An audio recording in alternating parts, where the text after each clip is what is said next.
Do us a quick favor, guys. Hit the follow, subscribe button. Share this with someone who would benefit from it. And help us grow, as the more we grow, the better the episodes we'll get. Thanks, guys, for helping us. And let's get into the episode. Welcome back to this episode of Sculpted. Today, we are going through how to reprogram your brain. Now, I've kind of made a similar episode before talking about why your brain is a computer. Now, kind of a similar one in terms of how this will have a lot of science around it and a lot of maybe boring details, but maybe it's also interesting details. So, it should be a relatively long one. Therefore, I just want to get straight into it. So now, reprogramming your brain, what does that look like? Now, I've divided it into 4 main categories. I'll go into neuroplasticity the most and habits the most. And then I'll touch on mindfulness and another thing, mindfulness and CBT, which is cognitive brain therapy. So neuroplasticity. Now, I'll give you the definition of neuroplasticity, and also if you've never watched one of these episodes, I haven't done one of these in a while, where I'll actually I go off on like Greece, script you can always say, and I am using a lot of researchers, a lot of like studies, things like that to base my episode section. So you'll see me reading from here a lot. I've got a lot of notes that I've written down, so it's pretty simple just to get straight into it. Neuroplasticity, it's also known as the brain plasticity or neural plasticity. It refers to the brain's ability to recognize itself by forming new neural connections throughout life. This adaptability allows the brain to adjust its structure and function in response to experience, learning, and environmental changes. It's a fundamental property of the brain that enables it to adapt, recover from injury, and continuously learn. Now, there's an interesting one about actually how your brain recovers from injury in terms of the mind-muscle connection. I mean, even for example, with my most recent injury, if you know about my most recent injury, you know it's not football related. And one big problem that I had was getting back into playing football and actually being okay with getting hit. And that was my own brain's neuroplasticity. And I had to rewire myself to that degree as well. But that is just a little bit on that. And I'll talk about it a little bit later as well. So, the science of rewiring your brain. So, how neuroplasticity works in reprogramming your brain comes down to learning and experience. So, when you engage in new activities or require new information, neural pathways in the brain are activated. So, when I've talked about it before, in our brains are computers, you've got to imagine it by essentially almost like 2 ends of the cable, and when there is a new input, it goes from one side of the cable to the other, and you could just imagine it as like a bolt of electricity lines, and that's a new neural pathway being created or being re-engaged sometimes, or activated, let's say. So these pathways consist of interconnected neurons that communicate through synapses, forming the basis of your thoughts, behaviors, and skills. Now, synaptic plasticity is neuroplasticity involving changes at the synapse, the junction between neurons where communication occurs. Synaptic plasticity refers to the ability of synapses to strengthen or weaken over time based on the level of activity.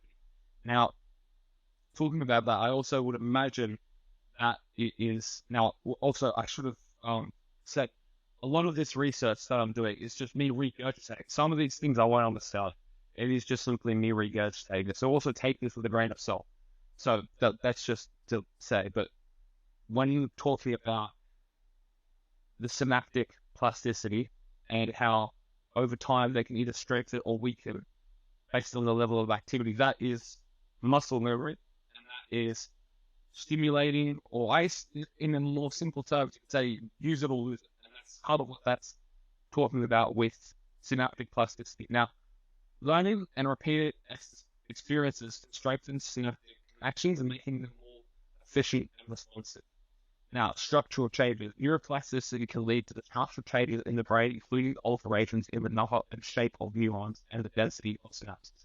These changes can occur at both microscopic level, for example, strengthening of individual synapses, and a microscopic level, e.g. changes in the brain region size.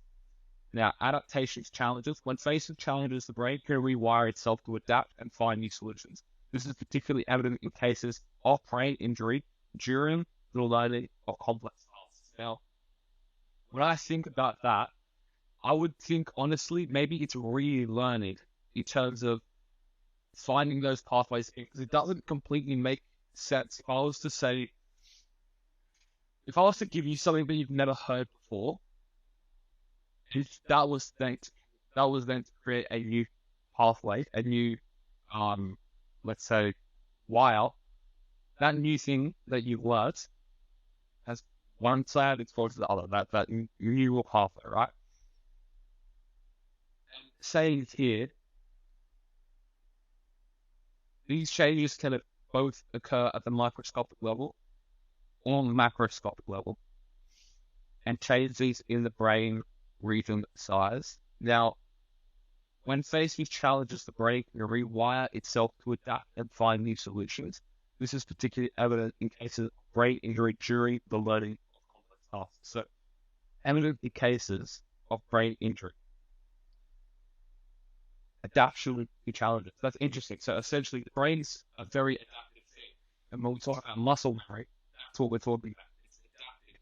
And also, remembering, which is quite interesting. It's a very unfamiliar kind of thing in the human experience, I'd probably say, unless you're aware of neuroplasticity and also the connection that we have between our mind and our bodies. It's not necessarily a common thing that we're aware of, but muscle memory is truly real.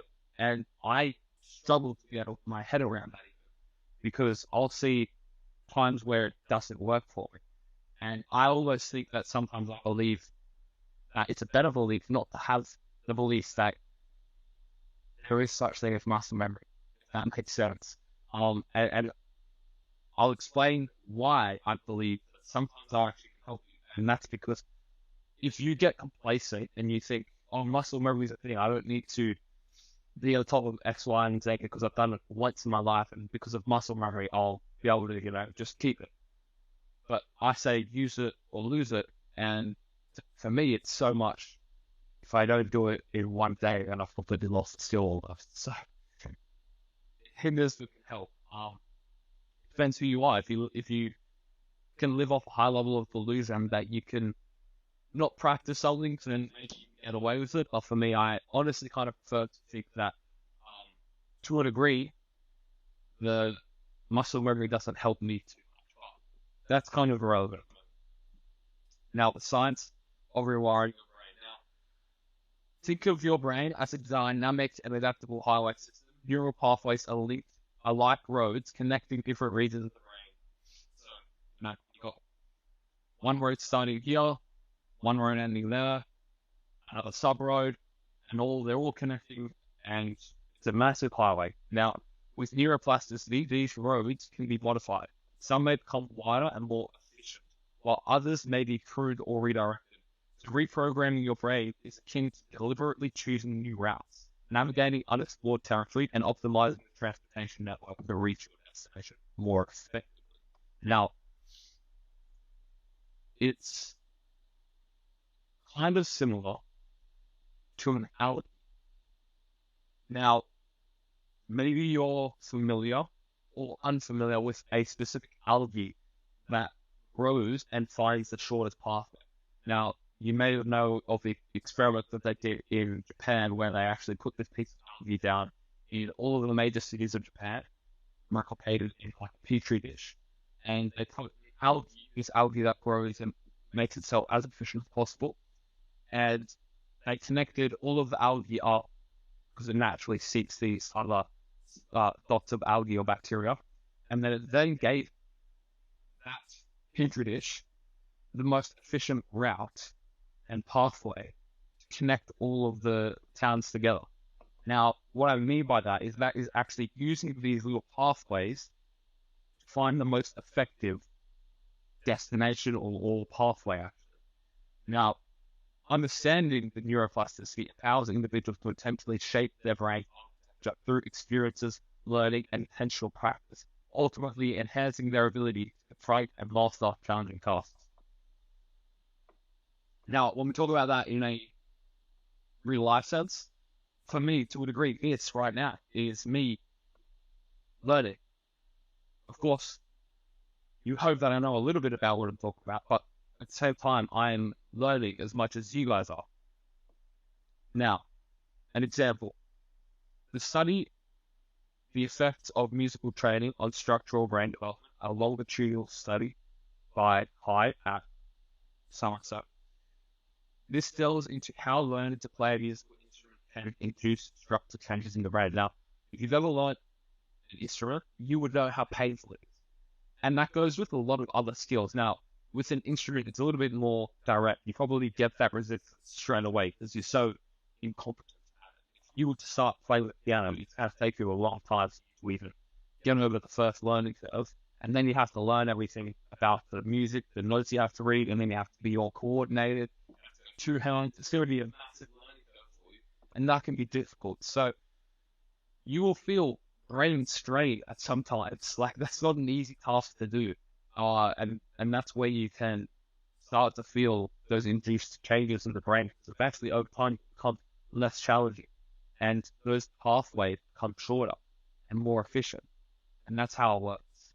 Now, there's also a lot of cognitive training apps. Now, I won't mention the app, but there is an app out there that has a variety of cognitive gains designed to stimulate different aspects of your brain's function. Now, it isn't tied to any specific studies, but I've used it before, and it is very cognitively stimulating. It gives you a lot of memory things, a lot of different challenges, just problem-solving skills, which I think is very important, honestly. Now, the brain is a dynamic sculptor. So the book, The Brain That Changes Itself by Norman Doidge, explores the concept of neuroplasticity through real-life examples and stories. In this book, Doidge uses narratives to illustrate how the brain's ability to reorganize itself can lead to profound personal transformations. Now, the whole message, right, is how to reprogram your brain. I haven't necessarily gone into depth on how neuroplasticity is going to help you reprogram your brain, but what you need to take away from neuroplasticity is the awareness. So just knowing that it's possible through neuroplasticity is good, and knowing that you can become better at something is good. So it's not just completely out of reach, but it starts at a very, very basic level, and that's what neuroplasticity is. It's that start, and it will also be when you get better and better and get more efficient. So it's the whole process in order to be creating these new neural pathways. Now, habits. This is incentivized the way to create these neural pathways, essentially. Now, neural pathways and habit formation. Research such as the study by Radial at whatever, habit formation in the striate suggests that habits are closely linked to the basal ganglia, a region in the brain associated with reward and decision making. As habits become ingrained, neural pathways in the basal ganglia strengthen, making the behavior more automatic. Now, that's what habits are all about. It's all about second nature. It's about not thinking about it and just doing it. Now, you're going to have bad habits that you have that same kind of ability, and then you have good habits. Now, you're probably more aware of the good habits and less aware of the bad habits, but also knowing that they come from a place is also important. Now, the role of dopamine. So dopamine is a neurotransmitter linked to the pleasure and reward system. It plays a crucial role, and studies, including those by Falco, have highlighted how dopamine releases and reinforces habitual behaviors. So knowing that dopamine is typically the end result for, and let's say, said habit, reverse engineering and maybe getting rid of the dopamine at a different stage or delaying it is actually how we can start to reprogram. Now, you probably aware of this type of dopamine reward system in terms of habits if you've read Atomic Habits. That's a brilliant book. I can't remember who wrote it. Literally was just at the top of my head, but anyways, very good book. And I think that anyone listening to the SCULPTED Podcast probably has read it, actually. Now, the neurochemical reward system encourages the repetition of behaviors associated with positive outcomes. Impact on brain structure and function. Long-term habituation can lead to structural changes in the brain. For instance, studying the general neuron structural and functional plasticity of the hippocampal formation demonstrates that habit formation influences the structure of the hippocampus, a region associated with memory and learning. These structural changes can impact how the brain processes information and responds to stimuli, reinforcing habitual actions. So, reinforcing habitual actions. So when you do a habit, it means that it's habitual action. And reinforcing repetition is typically done through dopamine, but then it becomes something that you're not aware of, and this is in the hippocampus region. And the hippocampus region is associated with memory and learning. There's so many different things, and honestly, I would probably suggest you can listen to this, you can become aware of it, but if you're really into changing and reprogramming your brain, I would probably recommend just reading Atomic Habits. You're gonna get a lot more out of reading that than you are from listening to this episode. So this could be a bit of awareness for you. Now, start small and be consistent. Research such as the work of Dr. B.J. Fogg on behavior design suggests that starting with small, manageable habits makes them more likely to stick. Consistency is key. Regular, repeated actions help establish and strengthen neural pathways associated with positive habits. Now, Hal and I have spoken about this before when it comes to even just the flywheel effect. Flywheel effects, to a degree, is habit. It's a compounding kind of habit. And it's starting small and being consistent. So I think with Val and I, we had 3 different little sayings for the flywheel effect. I think it was just start, be consistent, and never stop. I'm pretty sure those were the 3. And that's a similar thing for habits. Use triggers and cues. Studies like those outlined in the book Power of Habit by Charles Duhigg emphasize the importance of identifying triggers or cues that prompt habit formation. Establishing routines tied to specific cues helps create associations that guide behavior automatically. Now, that also goes with habit stacking. Now, again, these are all things covered in that book. Now, leverage rewards. Insights from studies on reward-based learning, including the work of Schultz, indicate that incorporating rewards reinforces positive habits. Celebrate small victories to activate the brain reward system, solidifying the connection between the behavior and positive outcomes. Now, when it comes to mindfulness as well, being very aware of different habits, behaviors, and sensations is also very important. So, research on mindfulness, such as the studies conducted by Tang, short-term meditation induces white matter changes in the anterior cingulate, highlights the positive impact of intentional awareness on brain structure. Being mindful of your habits and constantly choosing positive actions can contribute to rewiring the brain for healthier routines. So, being aware is sometimes a difficult challenge, and especially when it's habit, because you probably won't be able to identify that it's a habit if it's negative as well, or maybe you will. It's typically just dependent on the severity of it. So if you've got a very good habit, you're probably aware of it. You've got a very bad habit, you're probably aware of it. Anything in the middle is maybe a bit more hard to be aware of, but being mindful of situations and different habits is done or achieved through mindfulness, and I talk about this a bit later as well. Now, CBT. If you heard a little bit about how I use CBT on a regular basis, you'd know how important it is to my life. Now, what is CBT? Cognitive behavioral therapy. I said brain therapy. Now also, the reason why I don't know much about it explicitly is because I did it before I knew what it was, if that makes sense. I didn't realize that I was doing it explicitly until I researched a bit about it and I realized, oh, that's actually what I've been doing. Also, I just realized my face is absolutely red. It's so boiling here. And I had a game this morning, so I was in the sun, and yeah, it's been 41 degrees yesterday and around 35 degrees today, so it's been very hot. That was completely off topic, but back to CBT.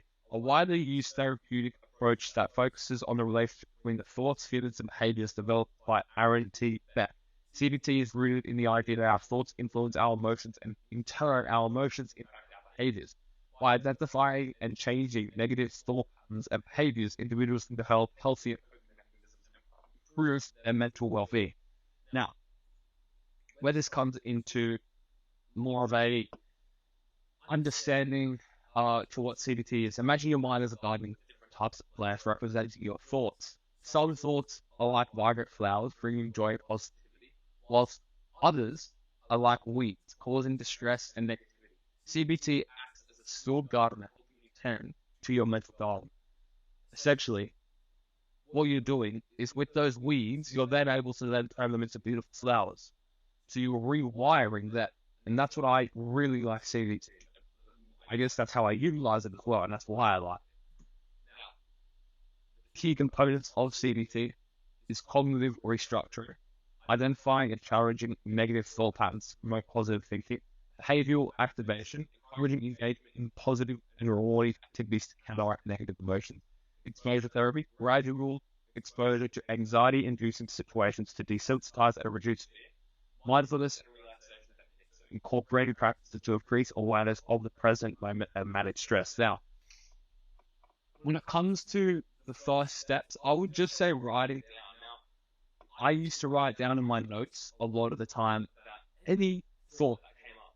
I would just start writing it down. I remember the day that I literally just started trying it. So I was at CBFC, morning training, and I walked to school for about 30 minutes after. My mind would always be racing about the training session, thinking about it. And I just realized that during a training session, my mind was just racing. I have all these negative thoughts. How do I get rid of it? And I done a bit of research at the time, and bear in mind, I'm only around 15.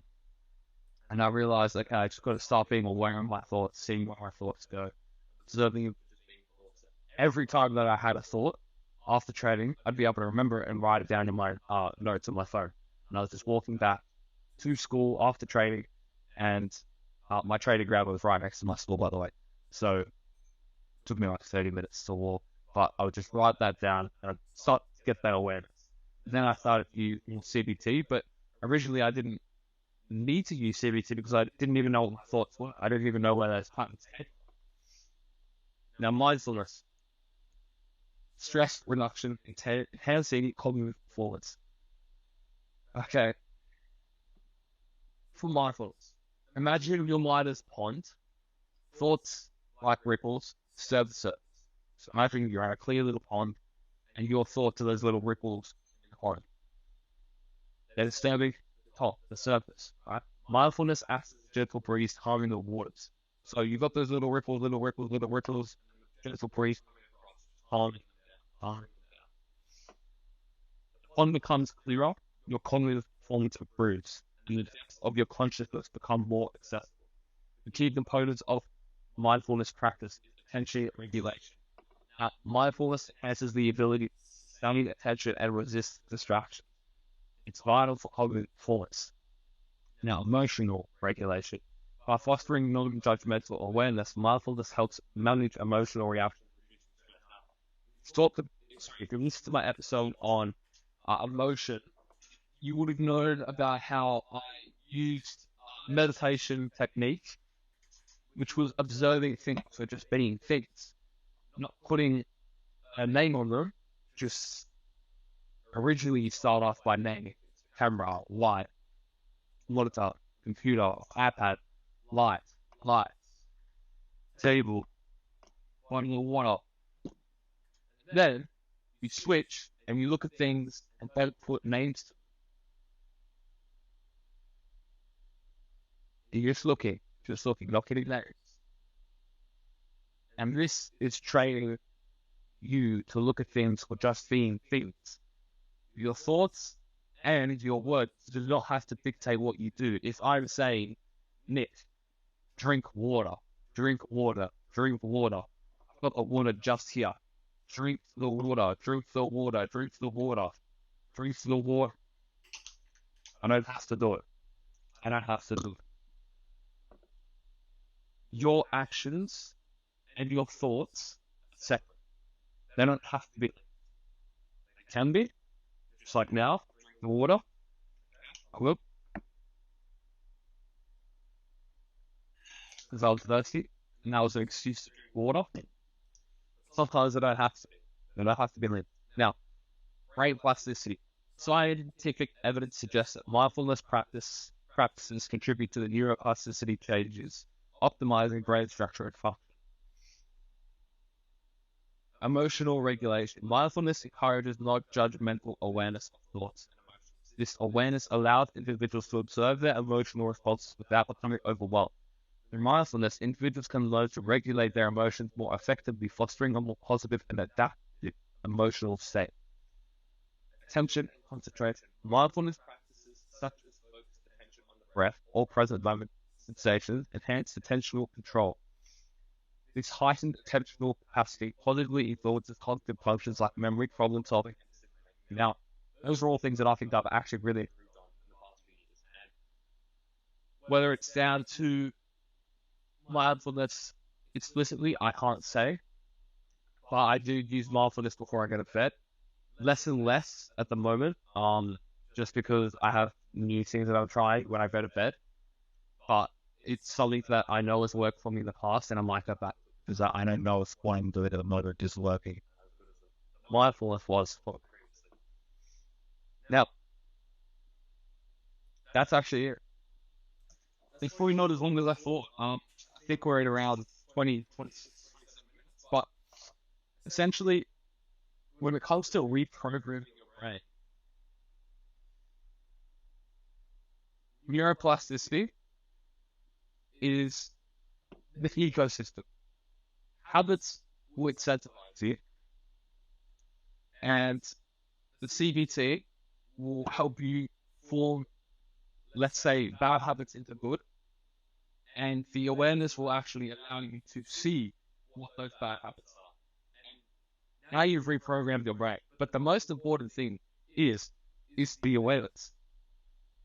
If you don't know what your bad habits are, what do you reprogram? If you only know the good, then what do you reprogram? Why reprogram? You have to have bad. Everyone's got bad. I've got bad. You've got bad. You have to have the awareness to know what the bad is. You have to know that it's possible to change. And that comes through CBT, awareness, habits, neuroplasticity, all that, right? Now, I hope that wasn't too much for you. Probably a shorter episode than I actually imagined, but I'm okay with that. I hope that you learned something. I would say, if you're interested in things like this a little bit more, I would read Atomic Habits. I think it's James Clear. Yep, James Clear. I remember that was on his email list. Originally, I didn't remember it said because I thought about it. Of course. Oh, stupid. Anyways, Atomic Habits. I'd recommend reading that. I'd say a lot of people probably had feel listening to this podcast right now. Definitely a lot more on that.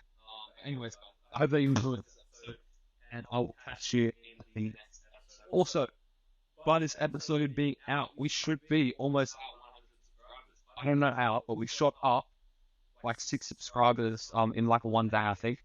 So thank you for whoever did that, and hopefully we're on our way to 100 subscribers for 100 episodes by the end of 2023. So guys, if you haven't subscribed already, please subscribe and keep supporting it, because it's been our best month for the whole time that we've done the podcast, even since the beginning. The beginning was our biggest spike, and it was hard to get back up to the level, but we're back to there now, and we're actually higher than ever. So yeah, we're doing well. We're doing well for our size, and we continue to grow. So I want to bring you more and more of this type of content, more and more educational stuff, and help you sculpt yourself every single day. So guys, I'll catch you